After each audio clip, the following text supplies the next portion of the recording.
You open your eyes to the sound of waves crashing, the sun blinding, and blood trickling from your forehead. Your plane just went down somewhere in the Pacific. You're lucky to be alive. But when you drag your half-conscious body onto the shore, you see them. The last person you'd ever want to be stranded with. Your worst enemy. The one who betrayed you. The one who ruined everything. And now it's just the two of you, alone. No phones. No food. No help. Just rage, resentment, and survival. Now let me ask you this, would you work together? Or would you kill? History has shown us what happens when enemies are forced into isolation. In 1945, a Japanese soldier named Hiro Onoda kept fighting World War II for 29 years on an island, refusing to believe the war had ended. He wasn't alone, he lived in the jungle with 3 other soldiers. But guess what? One of them eventually turned on the others and was shot dead. Paranoia, hunger, loyalty, it all blurs in isolation. But here's the real trap of the human mind. Survival rewires your psychology. We think we'd stay calm, make rational decisions, maybe even be the bigger person. But in high-stress situations, especially ones involving enemies, your brain becomes a battlefield of its own. First, trust breaks down.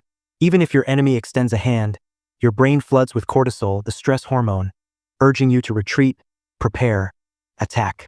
Psychologists call this the threat schema. When your mind constantly scans for betrayal, even when none exists, you start interpreting every move as dangerous. A glance, a word, even silence. Suddenly, the enemy isn't just annoying, they're a threat to your life. But here's where it gets darker. There's something called reactive devaluation. It's a cognitive bias where we automatically dismiss good ideas just because they come from someone we hate. Your enemy could suggest making a fire or building shelter, and you'd still reject it, not because it's wrong, but because they said it.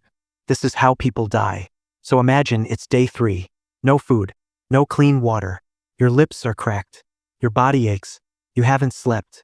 Your enemy caught a fish and offers you half. But something in your brain whispers, they poisoned it. They're trying to weaken me. They want me gone.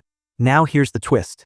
In a 2004 study, when enemies were placed in high-stakes situations with no escape, over 65% eventually collaborated, but only after multiple days of conflict, sabotage, and near violence. The enemy becomes the devil you know, and oddly enough, your only ally. Why?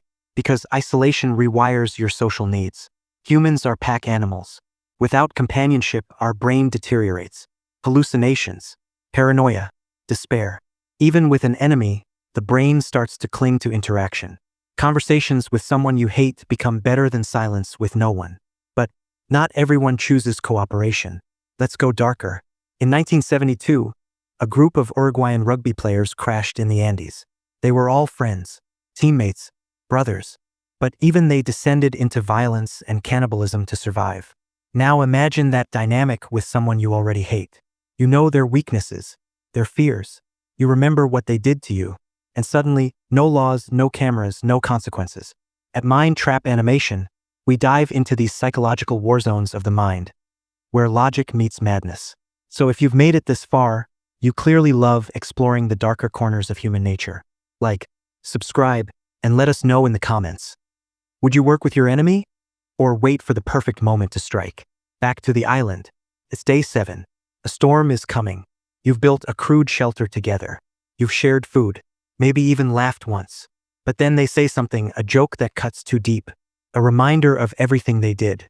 The betrayal, the past, and something snaps. This is what experts call survival identity fracture. Your old self, the one that lived in civilization, starts to crumble. Now you're not you. You're a survival version of yourself. Morality becomes fluid. Justice becomes revenge. Here's the ultimate question. If no one ever finds you, if no one ever sees what happens, is it still wrong to kill the one person you swore you'd never forgive? Or worse, will your enemy get to you first? Because the scariest thing? They're probably thinking the exact same thing. So what happens next? You tell me. This is Mind Trap Animation, and we just opened the door. Now step in and choose. Will you shake hands or sharpen the knife?